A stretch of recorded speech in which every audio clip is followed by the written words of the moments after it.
This young man thought love would conquer all, but she crushed his heart and rejected him for being too poor.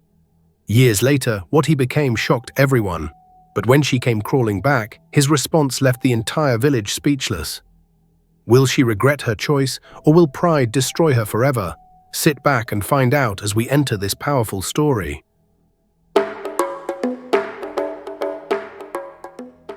In the small village of Emeka, there lived a young man named Daniel. He was humble, hardworking, and kind to everyone. Daniel was the son of a poor farmer who owned a small piece of land where they planted yams and cassava. His father had died when Daniel was only 15 years old, leaving him to care for his sick mother and two younger sisters. Every morning, Daniel would wake up before the sun rose, work on the farm, and then walk 5 miles to sell vegetables in the neighboring town. His clothes were old and patched, his shoes worn out, but his spirit was never broken. The villagers respected him because even though he had nothing, he never stole, never lied, and never complained. That Daniel, the old women would say at the market, he may be poor, but he has a golden heart. But there was one thing Daniel carried in his heart, a deep love for a girl named Blessing. Blessing was the most beautiful girl in Emeka village. Her father was Chief Okoro, the wealthiest man in the land. He owned large acres of farmland, a big house with iron gates, and 3 cars. Blessing grew up with everything she wanted: fine clothes, expensive shoes, and respect from everyone. She walked with her head held high, and many young men desired her. But Blessing had eyes only for wealth. She believed that money was everything. Her mother, Mama Okoro, had taught her from a young age, "My daughter, never marry a poor man. Poverty is a disease that will destroy your beauty and kill your joy. Look at those women who married for love. See how they suffer now, carrying water on their heads and washing clothes in the stream. Is that the life you want?" And so Blessing lived by those words. She measured every man by the size of his pocket, not the size of his heart. Daniel had loved Blessing since they were children. He remembered the day when they were both 12 years old, playing by the village stream. Blessing had slipped on a wet stone and almost fell into the water. It was Daniel who caught her hand and pulled her back to safety. She had smiled at him then, a pure and innocent smile. "Thank you, Daniel," she had said softly, her eyes bright with gratitude. That smile stayed in Daniel's heart for years. Even as they grew older and their paths separated, Daniel never stopped thinking about her. He would watch her from a distance as she walked to the market with her mother. His heart would race whenever their eyes met.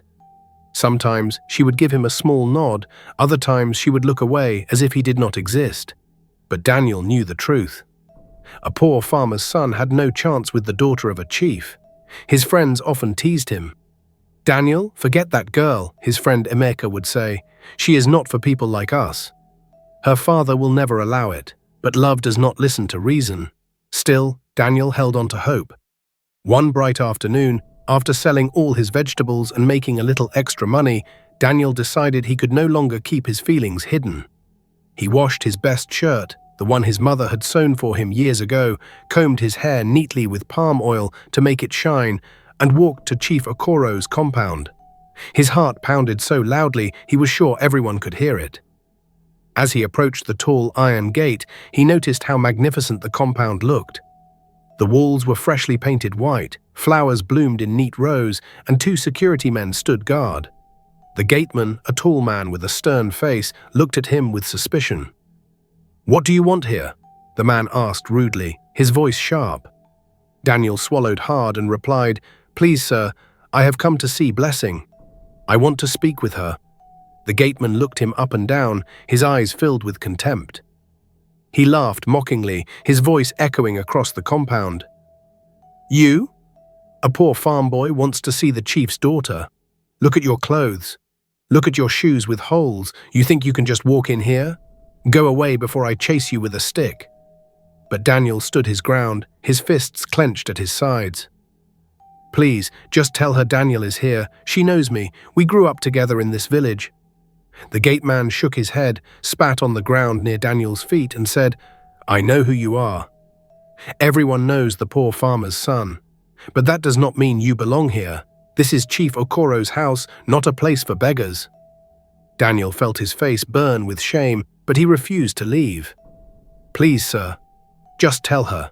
If she says she does not want to see me, then I will leave and never come back." The gateman stared at him for a long moment, then sighed heavily. "Wait here, but do not blame me when she sends you away." He walked inside to deliver the message, his footsteps heavy on the concrete. A few minutes later, Blessing came to the gate.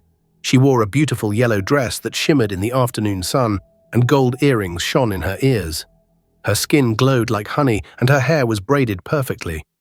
She looked at Daniel with a frown, her arms crossed over her chest. "Daniel, what are you doing here?" she asked coldly, her voice loud enough for the servants nearby to hear. Daniel's hands trembled as he spoke. His mouth was dry and his voice cracked. "Blessing, I need to talk to you. Please, can we speak privately?" Blessing looked around at the servants who had gathered, whispering and pointing. She enjoyed the attention. "Talk? About what?" "We have nothing to discuss, Daniel." Daniel took a deep breath, gathering all his courage. "Blessing, I know I am not a rich man. I know my clothes are old and my shoes are torn. I know I do not have a car or a big house. But I have loved you for many years. My heart beats only for you. Every morning when I wake up, you are my first thought. Every night before I sleep, I pray for you. Please give me a chance. I promise I will work hard. I will build a future for us. I may not have money now, but I have determination. I have strength. I have love. Please, Blessing, just give me one chance." For a moment, silence hung in the air. The servants stopped whispering. Even the gateman waited to hear her response. Then Blessing laughed. It was not a kind laugh. It was sharp and cruel, cutting through the air like a knife. "Daniel, are you mad?" she said loudly, making sure everyone heard her. "You think love is enough? You think I will marry a poor farmer who smells of sweat and soil? Look at yourself. You have nothing. No house, no car, no money. What can you offer me? Suffering? Hunger? Shame?" Daniel's heart broke into 1,000 pieces. He tried to speak, but the words stuck in his throat. His eyes burned with unshed tears. Blessing continued, her voice rising with each word. She wanted to humiliate him completely. "Do you think I will wake up at dawn to fetch water from the stream? Do you think I will wash clothes with my hands until they bleed? Do you think I will cook on firewood and live in a mud house? That is what poverty brings, Daniel. And I am not a woman who will eat stones and drink tears. I need a man who can give me the life I deserve. A man with money, with status, with power. You are not that man. You will never be that man." The servants laughed. The gateman shook his head. Daniel stood there, frozen, his whole body trembling. But Blessing was not finished. She stepped closer to him, her eyes cold and merciless. "Daniel, go back to your farm. Go back to your poverty. Go back to your sick mother and your dirty sisters. You are not worthy to stand at my gate. You are not worthy to breathe the same air as me. And if you ever come back here again, I will tell my father to have you beaten and thrown out of this village. Do you understand me?" Daniel's lips moved, but no sound came out. His vision blurred as tears filled his eyes. He nodded slowly, turned, and walked away. Behind him, he could hear Blessing's laughter mixed with the mocking voices of the servants. The gateman called after him, "Poor boy, now you know your place. Stay away from people above your level." Daniel walked down the dusty road, his head down, his shoulders shaking. People who saw him whispered and pointed. The news of his rejection spread through the village like wildfire. By evening, everyone knew. Daniel, the poor farmer's son, had dared to approach Chief Okoro's daughter and had been humiliated. That night, Daniel sat alone in his small room. The walls were cracked and the roof leaked when it rained. His mother was asleep on a thin mat in the next room, and his sisters shared one bed covered with an old wrapper. He stared at the cracked ceiling and whispered to himself, tears streaming down his face. "Blessing, you have judged me by what I do not have. But one day I will show you what I can become. One day you will regret the words you spoke to me today, not because I want to hurt you, but because you will see that you were wrong. You will see that a man's value is not in his pocket, but in his heart and his determination." From that moment, Daniel made a vow. He would rise. He would work harder than any man in the village. He would leave poverty behind, not for revenge, but to prove that a man's worth is not measured by his present condition, but by his determination and character. He wiped his tears, clenched his fists, and whispered into the darkness, "I will show them. I will show everyone." The next morning, Daniel woke up with a new fire in his heart. He went to see the village elder, a wise old man named Papa Eze. Papa Eze was respected throughout the land. He had traveled to many places and had seen much in his long life. Daniel found him sitting under a large mango tree, smoking his pipe and watching the children play. "Papa," Daniel said respectfully, bowing his head, "I want to talk to you." Papa Eze looked at him with kind eyes. He had heard about what happened at Chief Okoro's compound. "Sit down, my son," he said gently, patting the ground beside him. Daniel sat and for a long moment said nothing. Then he spoke, his voice steady despite the pain in his heart. "Papa, I want to leave the village. I want to go to the city and find work. I want to change my life.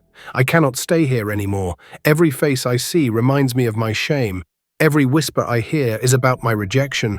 I need to go." Papa Eze pulled on his pipe and blew smoke into the air. He studied Daniel's face carefully. "My son, the city is not an easy place.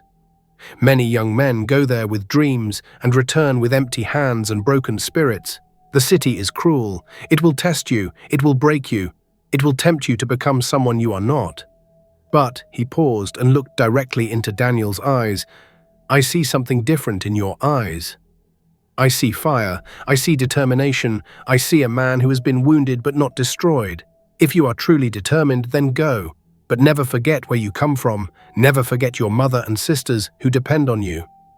And most importantly, never let money change your heart.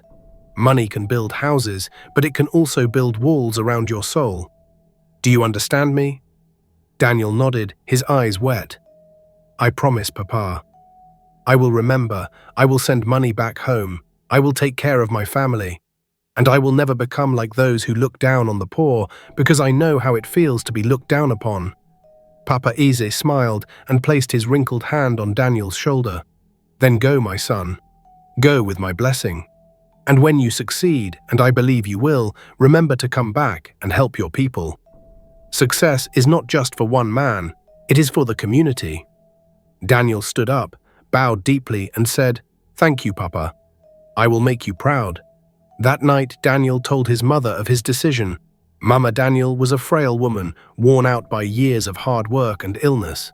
She lay on her mat, her breathing shallow. When Daniel told her he was leaving for the city, tears rolled down her sunken cheeks. "My son," she whispered, "I am afraid. What if something happens to you? What if you get lost in that big city? What if wicked people take advantage of you?" Daniel knelt beside her, holding her thin hand. "Mama, do not be afraid. I will be careful, I will work hard and send money back home every month. You and my sisters will never suffer again. I promise you this on Papa's grave." His two sisters, 15-year-old Joy and 13-year-old Faith, hugged him tightly, crying. "Brother, do not forget us," Joy said, her voice breaking. "Please come back soon." Daniel kissed their foreheads. "I will never forget you. You are my reason for doing this. One day you will go to good schools. You will wear fine clothes. You will not suffer as Mama has suffered. I promise." The next morning, before the sun rose, Daniel packed his small bag. Inside were 2 shirts, 1 pair of trousers, a small Bible his father had left behind, and the little money he had saved. He looked around the small mud house one last time, memorizing every corner. Then he stepped out into the cool morning air and began his journey. As he walked down the village road, a few early risers saw him and whispered among themselves. Some felt pity for him, others were glad to see him go, believing he was chasing an impossible dream. A week later, Daniel arrived in Lagos. The city was massive, overwhelming, and terrifying. The noise of cars honking, traders shouting, and people rushing everywhere made his head spin. Tall buildings stretched into the sky, something he had only seen in pictures.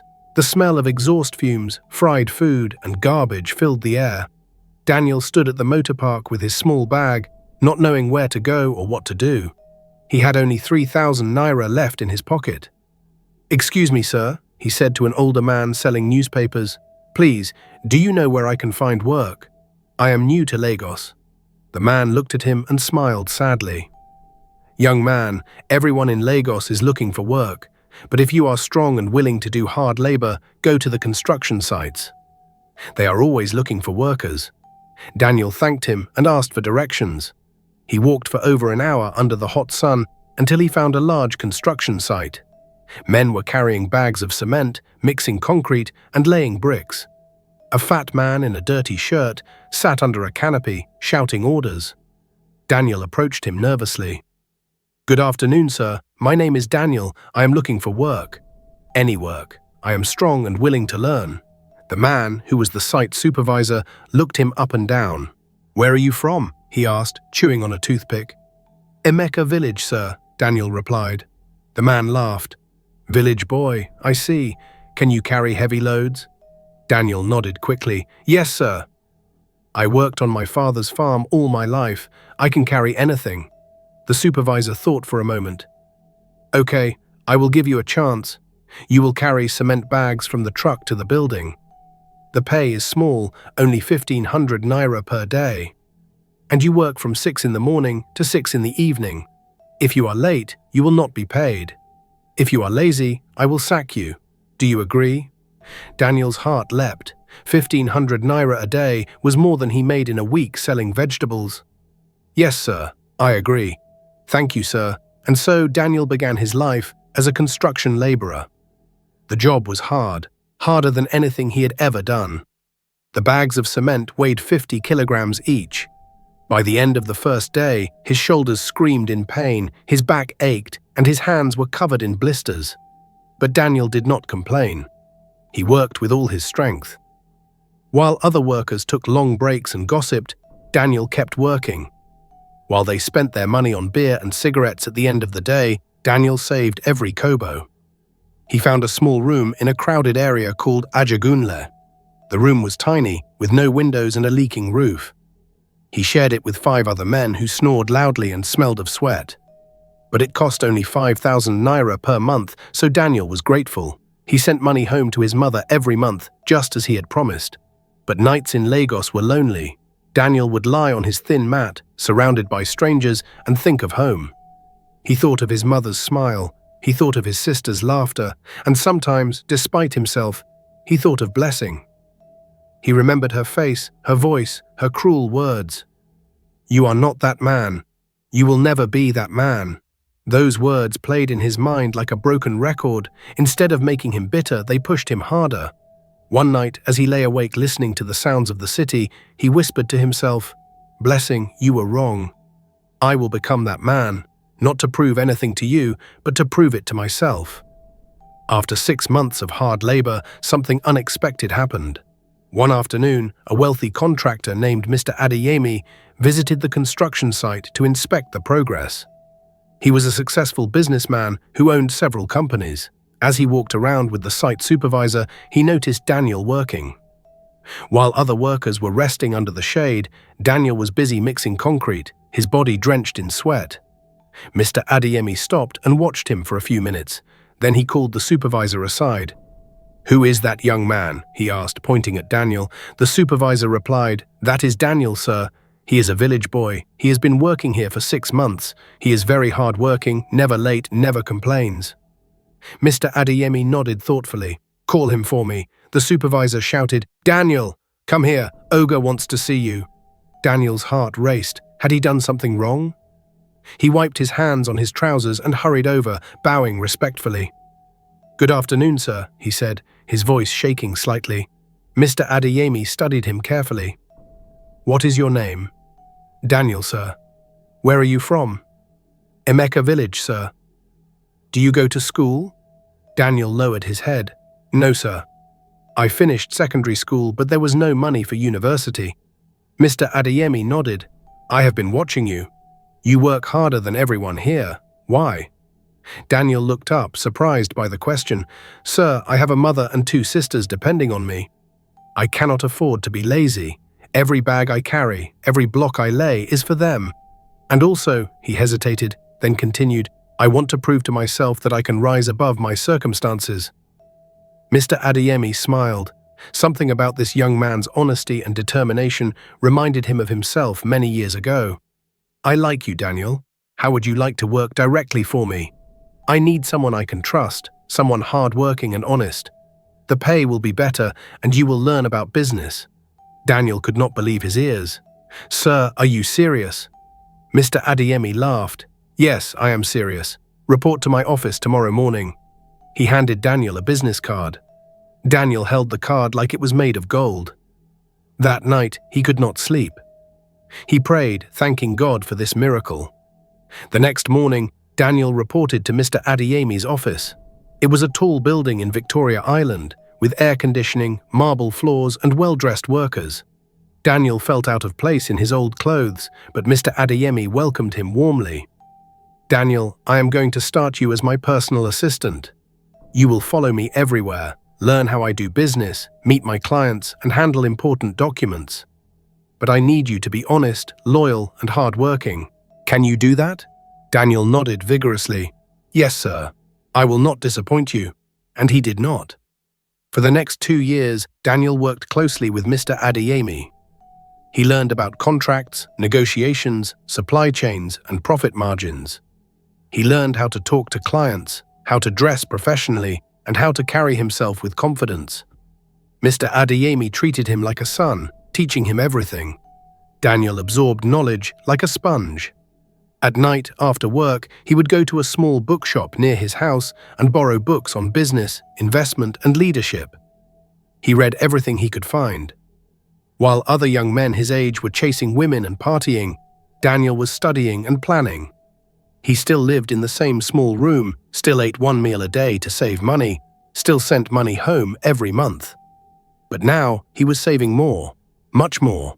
After 2 years, Mr. Adeyemi called Daniel into his office one afternoon. Daniel, he said, leaning back in his chair, you have been with me for 2 years now. You have learned well. You are ready. Daniel frowned, confused. Ready for what, sir? Mr. Adeyemi smiled. Ready to start your own business. I have been watching you. I see the fire in your eyes. You do not want to work for someone forever. You want to build something of your own. Am I right? Daniel's heart pounded. He had thought about it many times but never dared to say it aloud. Yes, sir, he admitted. I want to have my own business someday. Mr. Adeyemi reached into his drawer and pulled out an envelope. Inside this envelope is a check for 5 million naira. It is not a gift. It is a loan. Use it to start a business. Pay me back when you succeed. And you will succeed, Daniel. I believe in you. Tears filled Daniel's eyes.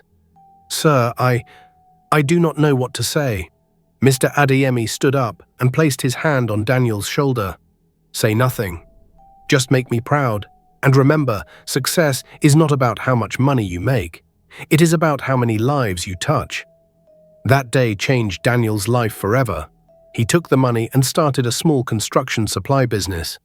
He rented a small warehouse and began buying and selling building materials. He was honest, reliable, and always delivered on time. Word spread quickly, contractors began to trust him. Within 6 months, his business doubled. Within a year, he had 3 warehouses. Within 2 years, he had opened his own construction company. Daniel worked day and night, never resting, never stopping. His mind was sharp and his heart was focused. He treated his workers well and paid them fairly.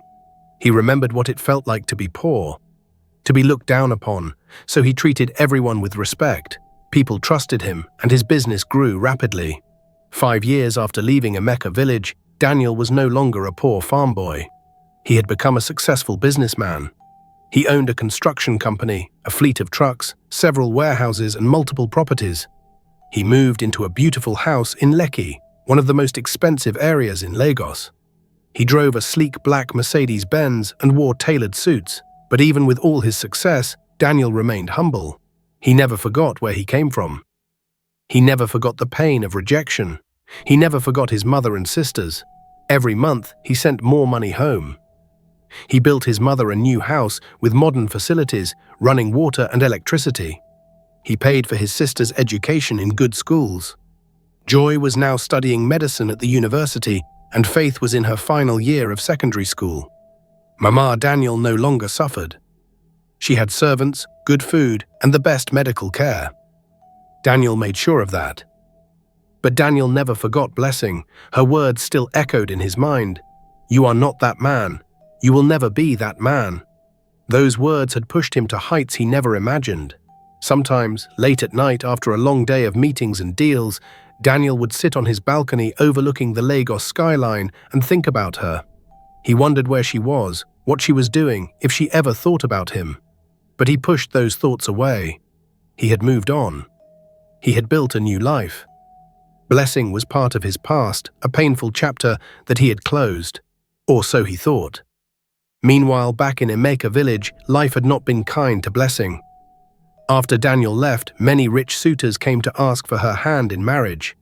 Blessing, confident in her beauty and status, rejected them one by one. "This one's car is too small," she would say. "This one's house is not big enough. This one does not have enough businesses." She was waiting for the perfect man, the richest, the most powerful, the most successful. Her mother supported her. "My daughter," Mama Okoro would say, "do not settle. You are too beautiful, too special. Wait for the best." And so Blessing waited. Then, 2 years after Daniel left, a man named Chief Balogun arrived in the village. He was 45 years old, drove a Range Rover, wore expensive clothes, and claimed to own several businesses in the city. He was everything Blessing thought she wanted. He was rich, powerful, and respected. When Chief Balogun saw Blessing, he was captivated by her beauty. "Chief Okoro," he said one evening, "I want to marry your daughter.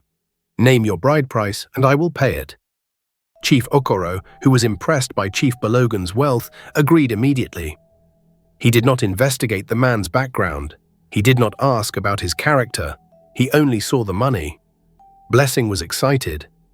Finally, she thought, "I am getting the life I deserve." The wedding was grand. The whole village attended. Blessing wore the finest wedding gown imported from abroad. There was plenty of food and drinks, musicians played, and people danced. Chief Okoro was proud, and Mama Okoro beamed with joy. "You see," Mama Okoro told the women at the wedding, "I told my daughter to wait for the right man. Now see how God has blessed her." But marriage to Chief Balogun was nothing like Blessing expected. Behind closed doors, he was cruel and arrogant. He already had 3 other wives whom he had hidden from Blessing's family. Blessing was treated like a servant in her own marriage. Chief Balogun would come home drunk, shout at her, and sometimes beat her. "You are my wife," he would say, his breath reeking of alcohol. "You will do as I say." Blessing cried many nights, but she could not return to her father's house. It would be a shame. What would people say? That she could not manage her marriage, so she endured, hoping things would get better. But they did not. Within 2 years, Chief Balogun's businesses began to collapse. It turned out that most of his wealth was borrowed money and deceit. He owed many people. Creditors came to the house demanding payment. Chief Balogun gambled away whatever money remained. He sold his cars, his properties, everything. Blessing, who once lived in luxury, now struggled to eat. Her fine clothes became rags. Her beauty faded from stress and hunger. The other wives mocked her. "You thought you were special," they would say, laughing. "Now see, you are just like us, suffering." And worst of all, one morning, Blessing woke up to find Chief Balogun gone. He had packed his remaining belongings in the night and disappeared, leaving her with nothing but shame and debt. The landlord threw her out of the house. She had nowhere to go. Broken, humiliated, and penniless, Blessing returned to her father's house. But things had changed there too. Chief Okoro, who was once wealthy, had fallen on hard times. Mismanagement, bad investments, and excessive spending had ruined him. The big house with iron gates was now old and falling apart. The cars had been sold. The servants had left. Chief Okoro himself had aged badly, his health failing. When Blessing arrived at the gate, her father barely recognized her. She was thin, her eyes hollow, her clothes torn. "Father," she whispered, falling to her knees. "Please forgive me. Please let me come home." Chief Okoro's heart broke. He had been so proud, so sure that his daughter had made the right choice. Now he saw the truth. "Come inside, my daughter," he said quietly, helping her up. Mama Okoro cried when she saw Blessing's condition. "What has that man done to you?" she wailed, but there were no answers, only tears. Blessing sat in the same compound where she had once rejected Daniel. She stared at the dusty ground, her mind filled with regret. She thought of Daniel often, wondering where he was, wondering if he ever thought of her. She remembered his words, "I have loved you for many years. Please give me a chance." She remembered her response, "You are not that man. You will never be that man." Now those words haunted her. She had chosen wealth and it had brought her nothing but pain. She had rejected love and now she had nothing. She cried many nights, alone in her small room. "God," she would pray, "if I could go back, I would choose differently. I was so foolish, so blind." One day, about 7 years after Daniel had left the village, a messenger arrived in Emeka with shocking news. A wealthy businessman from Lagos was coming to visit the village. He was born here, the messenger said, and he wanted to give back to the community. The villagers gathered in excitement. Who could this man be? Some guessed it might be someone's son who had succeeded abroad. Others thought it might be a politician looking for votes. Papa Eze, now much older and walking with a cane, smiled knowingly but said nothing. The elders prepared a grand welcome. They cleaned the village square, set up canopies and arranged chairs. Women prepared food. Children practiced welcome songs. The whole village buzzed with anticipation. On the appointed day, early in the morning, people gathered at the village square. They waited under the hot sun, craning their necks to see who would arrive. Then, around noon, they heard it, the sound of engines, multiple engines. A convoy of expensive cars drove into the village, led by a gleaming black Mercedes-Benz. Dust rose as the vehicles parked in the village square. The villagers gasped. They had never seen such cars before. The doors opened, and out stepped well-dressed men in suits. Security guards stepped out first, scanning the area. Then from the Mercedes-Benz, a tall, well-dressed man emerged. His suit was sharp and perfectly tailored. His shoes shone like mirrors. His presence commanded respect. He wore dark sunglasses and carried himself with quiet confidence. The villagers whispered among themselves, trying to recognize him. "Who is he?" "I do not know." "He looks important. Maybe he is from the government." Then Papa Eze, standing at the front with the other elders, squinted his eyes. He looked closely at the man's face, his walk, his mannerisms. Suddenly, his eyes widened in disbelief. He stepped forward slowly, his cane shaking in his hand. "Daniel," he whispered, his voice cracking. "Is that you?" The man removed his sunglasses and smiled warmly. "Yes, Papa Eze. It is me. I have come home." The whole village erupted. People shouted in disbelief. "Daniel, the poor farmer's son? It cannot be. Is this the same boy who left here 7 years ago?" Women ululated. Children ran around excitedly. Young men stared in awe. Daniel walked forward and bowed respectfully before Papa Eze, just as he had done years ago. Papa Eze's eyes filled with tears. "My son," he said, his voice trembling. "You left here with nothing. Now look at you. God has truly blessed you." Daniel smiled humbly. "Papa, it was your blessing and your wisdom that kept me. I have never forgotten your words."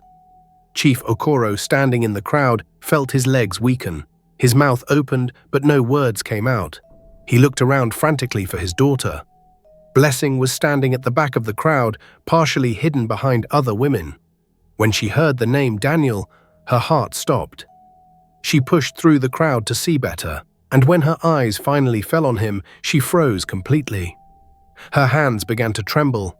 Her breath caught in her throat. This could not be real. This could not be the same Daniel she had rejected, the same boy who had stood at her gate begging for love, the same man she had humiliated and sent away. But it was him.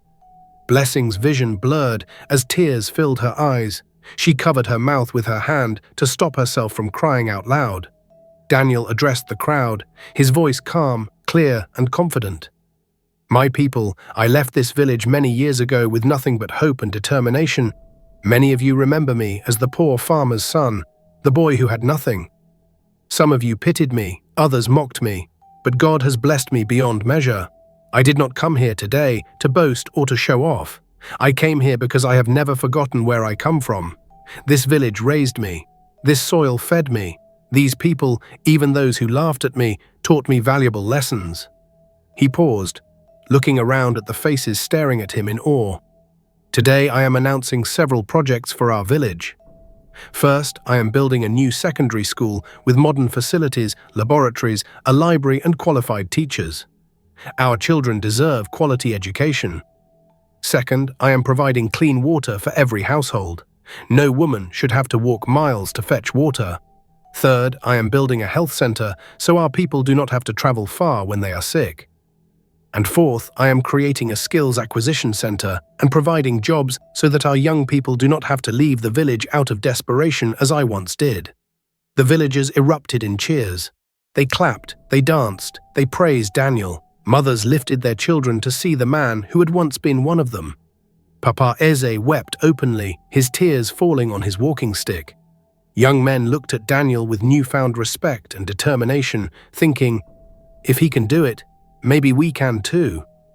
But in the midst of the celebration, Blessing stood frozen. Her tears flowed freely now, no longer able to hold them back. She remembered every word she had said to him. "You have nothing. You will never be that man. Go back to your poverty." She had been so wrong, so terribly, painfully wrong. Daniel had become everything she once dreamed of, but she had rejected him when he had nothing.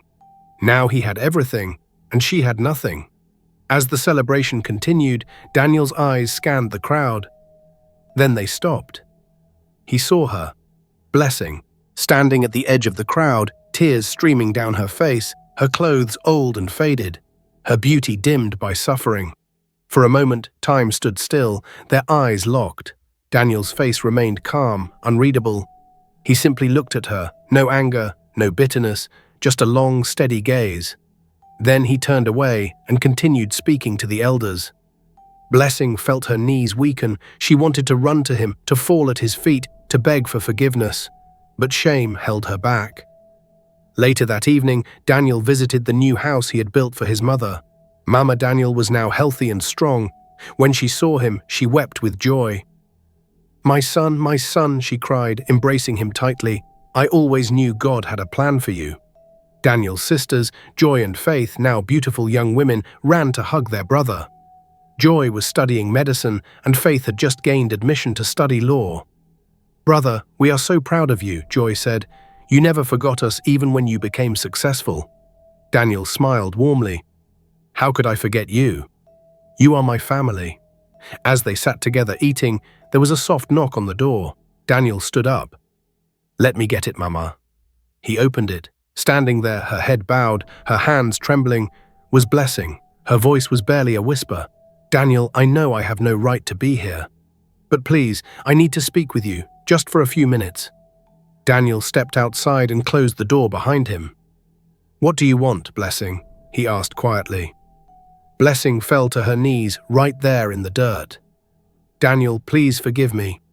I was foolish. I was blind. I judged you by your poverty, but you were richer in character than any man I have ever met. I rejected you. I humiliated you. I broke your heart. And now I have nothing. The man I married for his money destroyed me. He beat me, abandoned me, left me with shame. My father has lost everything. And every day I remember what I did to you. Every day I hate myself for how I treated you." She looked up at him, her face wet with tears. "I am not asking you to take me back. I am not asking for your love. But please, Daniel, please forgive me. I cannot live with this guilt anymore." Daniel looked down at her. He remembered the pain of that day at her father's gate. He remembered the laughter of the servants, the cruel words that had cut him deeper than any knife. Part of him wanted to walk away. But then he remembered Papa Eze's words, "Never let money change your heart." He remembered Mr. Adeyemi's wisdom, "Success is about how many lives you touch." Daniel reached down and helped Blessing to her feet. "Blessing," he said gently, "stand up. You do not need to kneel before me." She stood slowly, her legs shaking. Daniel continued, "Yes, you hurt me. Yes, your words broke me. For months after I left this village, your voice haunted me. Every night I heard you saying, 'You are not that man. You will never be that man.' Those words pushed me to work harder than I ever thought possible. In a strange way, your rejection made me who I am today. Daniel raised his hand. I forgave you a long time ago, Blessing. Not because you asked for it, not because you deserved it, but because holding on to bitterness would have poisoned my soul. Unforgiveness is like drinking poison and expecting the other person to die. I refuse to let hatred live in my heart. So yes, I forgive you. Blessing's eyes widened. You forgive me? Daniel nodded, but forgiveness does not mean I have forgotten. It means I have chosen to release the pain and move forward with my life. Blessing covered her face with her hands, sobbing. Daniel, you are a better person than I will ever be. I threw away a diamond because I was chasing gold that turned out to be brass. Daniel smiled sadly. Blessing, I did not come back to this village to revisit the past. I came back to build a better future for our people. You are not nothing. You made a mistake, but mistakes do not define us. What defines us is what we do after the mistake. He reached into his jacket pocket and pulled out an envelope. Inside this envelope is money. Enough to start a small business. Use it wisely. Rebuild your life. And this time, measure people by their character, not their pockets. Blessing stared at the envelope, unable to move. Daniel, why? Why would you help me after what I did to you? Daniel's eyes grew distant. Because someone once helped me when I had nothing. If I cannot show kindness to someone from my own village, then what is the point of all this success? He placed the envelope in her trembling hands. Use this money well, Blessing. Start a business. Take care of yourself and your family. Blessing clutched the envelope to her chest and wept. Daniel, I do not deserve this. Daniel turned to go back inside. None of us deserve grace, Blessing. But we receive it anyway. That is what makes it graceful. He paused. And Blessing, I heard your father is sick. Tomorrow I will visit him and see how I can help. Not because he deserves it, but because it is the right thing to do. With that, he stepped inside and closed the door. That night, Blessing walked home slowly. When she entered her father's compound, her mother was sitting outside. Blessing, where have you been? Blessing sat beside her mother and told her everything. Mama Okoro listened in silence. My daughter, she said quietly, I am the one who taught you to chase money. I filled your head with foolish ideas. That Daniel, the boy I told you to avoid, has become the very Blessing we rejected. The next morning, Daniel visited Chief Okoro's compound. The old chief was lying on a worn mat, too weak to stand. When he heard Daniel had come, he insisted on being helped to a chair. Daniel entered and greeted him respectfully. Good morning, sir. I have come to check on you. Chief Okoro looked at him, shame written all over his face. Daniel, I remember you. You are the boy my daughter rejected. I was a proud fool. I thought wealth made me better than others. But now I have nothing, and you have everything. Daniel sat down. Sir, I did not come here to remind you of the past. I came because I heard you are sick, and I want to help. Chief Okoro's eyes filled with tears. Why would you help me? I do not deserve your help. Daniel smiled gently. Sir, if we all got what we deserved, where would any of us be? He called his assistant. Arrange for Chief Okoro to be taken to the best hospital. All expenses will be covered by me. Chief Okoro wept. Daniel, you are a better man than I ever was. Character is greater than wealth. In the days that followed, news of Daniel's generosity spread through the village and beyond. Young men sought his advice. Parents brought their children to meet him. Daniel spent a week overseeing his projects. He hired local workers, paid them fair wages, and treated everyone with respect. One evening, Papa Eze called Daniel to his house. The old man was very frail. My son, Papa Eze said, sit with me. I do not have much time left. Daniel sat close. Papa Eze continued, when you came to me 7 years ago, broken and rejected, I saw a fighter. Many would have become bitter, but you channeled your pain into purpose. Now you have returned with wealth, but what impresses me most is that your character remained intact. You are blessing the same village that rejected you. That is true greatness. Daniel's eyes filled with tears. Papa, everything I am is because of your wisdom. Papa Eze smiled weakly. Promise me that no matter how high you rise, you will never forget where you came from. Promise me you will continue to lift others as you climb." Daniel nodded. "I promise, Papa." Papa Eze closed his eyes. "Then I can rest in peace." 3 days later, Papa Eze passed away. Daniel personally organized and funded the funeral. Back in Lagos, Daniel's life flourished. His businesses expanded across the country. He became known as a philanthropist who never forgot his roots. He established scholarships, built schools, and created jobs for thousands. In one interview, a reporter asked, "What is the secret of your success?" Daniel replied, "I was rejected and broken. But I chose to let that pain push me forward. Money can build empires, but only character can sustain them." Years passed. Daniel married a kind woman named Kioma who loved him for his heart. They built a beautiful family. 3 children taught humility, hard work, and generosity. Daniel often told his children his story. Never judge people by their present circumstances. Treat everyone with respect, because you never know whose story you are part of. Back in Emeka village, the school Daniel built produced excellent students. The health center saved countless lives. The village became known for progress. Blessing rebuilt her life. Her tailoring business grew steadily. She became a mentor to young women. She often told her story. "I once rejected a good man because he was poor. I learned the hard way that money without character is worthless. Do not make the same mistake." Dear viewers, this story teaches us powerful lessons about judgment and redemption. Blessing measured Daniel by his poverty and missed the treasure of his character. But Daniel channeled his pain into purpose and his success into generosity. This story reminds us that how we treat people in their low moments reveals our true character, and how we respond to rejection determines our future. What do you think, my dear viewers?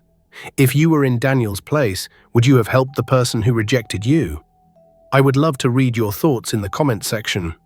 There's another very interesting story I'll upload the day after tomorrow, so make sure you subscribe to this channel and turn on your notification bell so you'll be notified immediately the new story drops. If you enjoyed this story, please hit the like button and share it with your friends so they too can learn from it. Remember, success is not about what you have, but about who you are and how you treat others. Thank you so much for watching. I truly appreciate every single one of you. Until next time, stay blessed, stay humble, and remember that your current situation is not your final destination.